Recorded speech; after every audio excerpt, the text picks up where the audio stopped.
Hello guys, so in this video we are going to see this problem minimum operation to make the array k increasing. So let's see what the problem says. So it is saying that you are given a zero index array consisting of n positive integers and a positive integer k. So what it is saying is like you given an array and integer k. It is saying that an array is k increasing if at any particular index you take I, and if you do I minus k, then that particular value should be less than or equals to the value at index I. Okay, so and this particular condition should hold for every index I where I is greater than k and n minus 1. Why it is greater than k and minus 1? Because suppose this is array. So if we take the kth one, you will see the k minus k, so 0. So basically this I should be greater than k, otherwise the index will be negative, which is not possible at, right? So that is why I is greater than equals to k and less than. And here they have given an example of a k increasing sequence. So this is an array and value of k is equals to 2. So if you see, if you pick up any of the value, like suppose 5, if you do the 2 index before that, so you can see 4, which is less than 5. Cool. So 2, then 1 is less than 2. 6, 5 is less than 6, and 2, so 2 is less than equals to, so equals to can also be there. So this way, like if for the value of k, this particular array is increasing, like k increasing. So but the same is not true for k is equals to 1 and k is equals to 3, as you can see from the example. So what they are asking is, in the question, see, in one operation you can choose any index I and change the array to any positive integer. And we have to find out like what is the minimum number of operation that we have to do. So if you see here 5 4 3 2 1 and k is equals to 1, so 3 2 1, so every index should be greater than or equal to the previous one, because k is equals to 1. So here 4 should be greater than equals to 5, but it is not, so we can modify it. So suppose after modifying this particular array, we convert it into something like this. So if you see, we have made total 4 changes here, and now if you pick up any one of these, it will be greater than equals to the last one. 7 is greater than equals to 6, 8 greater than equals to 7, 9 greater than equals to 8. So this is one of the answer that is possible, and the minimum number of operation is 4. Okay, so if you can see here, like multiple values can be done to convert it into these values. Okay, now let's see what is the intuition and how to proceed with the code and everything. So suppose this is our array of length is 10, and this is the index that they are not the values that particular, these are just the indexes. So the question is says that at any particular I should be greater than or equals to I minus k. So this is also equivalent to I plus k is greater than equals to I. So now you can say here I was greater than equals to k and less than equals to n minus 1, as we have seen. So what we can do is, we can see, like suppose k here k is equals to uh, I is equals to k, suppose here we are. So what we have to do is we have to check this with the other one. Suppose k is equals to 3. Okay, so you have to check the 3 with the 0th index, right? Or what we can do is we can see, okay, 0 is there, so is it less than equals to the third one? Because it is equivalent, right? Either we check 3 is greater than equals to 0, or we check 0 is less than equals to 3. So we are going, instead of going like this, we are going like this way. Okay, so it is easy to comprehend, that is why. Now if we see here, we have to check these things. Let me erase this values here first. Yes, now see, when this suppose I is equals to 0 is there, so this I is equals to 0 we have to compare with I is equals to 3, because k is equals to 3, right? Now when we are at index I is equals to 3, we have to compare this I is equals to 3 with I is equals to 6, right? Because I plus 3, I is equals to 3, so plus k, we have to this in value at index 3 should be less than equals to value at index 6. Similarly, we have to check it with this 6 with this particular 9. Okay, so if we see here, this 0 is dependent on 3, and 3 is dependent on 6, and 6 is dependent on 9. So if any number changes in out of these 4, 0 3 6 9, so it's going to affect the other numbers as well. So if you can see, these 4 forms a kind of link with each other, right? So let me show it via the diagram, so it will be more clear. And similarly, this 1 will form a link with 4, this 4 will form a link with 7. Okay, this 2 will form a link with 5, 5 will form a link with 8. So basically this 0 3 6 9 1 4 7 1 4 7 this, and then there is 2 5 8. So these form a link, these form a link, and these form a link, but uh, they are completely independent of each other, right? So this does not depend on this, this does not depend on this. So why I'm going for the link, we'll just see. So let me erase everything here, and then things will be more clear. So if you see here, if a k is equals to 3, 0 is linked with 3, 3 is linked with 6, and 6 is linked with 9. Okay, we are adding 3 to all these indexes. Now the same we can say for index 1. So if 1 is related to 4, 4 is related to 7, and similarly 2 is related to 5, and 5 is related to 8. So what we have to do is, if you see like this relation we have got, so once we got this relation, we can see that these 0 3 6 9 1 4 7 and 2 5 8, all these are linked, but each of them individually are independent. Now let's see, we'll consider this first example first. Okay, now when they are saying that you have to minimize the number of operations, so as this list is independent of this, so whatever changes that we make here is completely independent of this. So if we found like what is the minimum operation that we have to perform in each of the lists as to get the list itself as satisfying the key increasing sequence, or then we are good, right?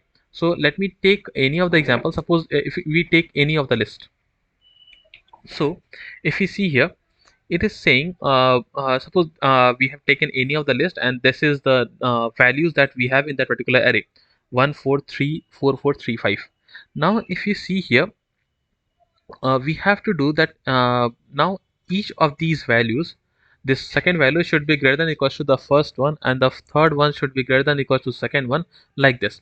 So it basically, you can see, it should be a longest non-decreasing sequence, and they are asking like minimum operation that needs to be done to actually convert into longest non-decreasing sequence. So what we can do is, when we have got that particular list, so for example, like this was index 0 3 6 9, so value at index 0, value at index 3, value at index 6, value at index 8.